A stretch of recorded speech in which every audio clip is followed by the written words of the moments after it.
All right, so the Wing Chun turning stance, again, it's one of those things, depending on what lineage of Wing Chun you do, depending on your particular Sifu's inclinations or whatever, it's always going to be a little bit different, all right? But this is pretty standard form in most WT schools throughout the world. So what we do first is we're going to set the frontal stance, just like we did in a previous video, all right? And then at least the focus in the way we do the turning stance is to move our body out of the way. There's some Wing Chun styles, they teach you basically to turn along the center here, mainly for power generation with the hip.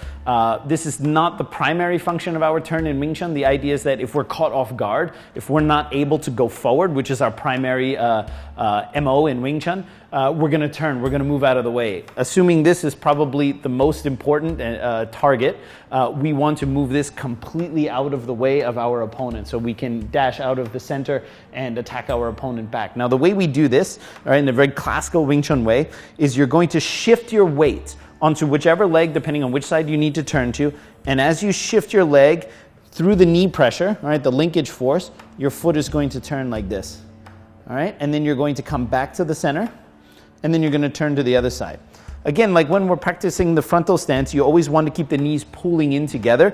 Because we don't have a low stance in Wing Chun, we use an upright stance. Our stability comes mostly through the adduction of the knees. And the same thing goes in the turning. When you turn to one side, it's the adduction of the knees that maintains the stance together.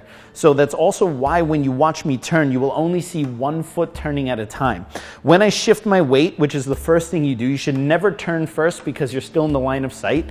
You should shift your weight so that you move out of the way. Once your weight is shifted, it's very easy to turn like this, all right? My foot turns until they're both parallel. Now I come back, and then I turn to the other side.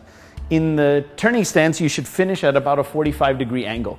Of course, depending on how much pressure, how deep your opponent comes in, that's going to adjust. It's not fixed, it's only a basic formula. But it's slightly different from the advancing stance, which we'll cover in another video. The turning stance, you basically just turn 45 degrees. All your weight is shifted on the back leg. You should be able to lift this leg without your upper body moving at all. That's one of the tests. Once you turn like this, your upper body doesn't move at all, and then you know you've shifted all of your weight.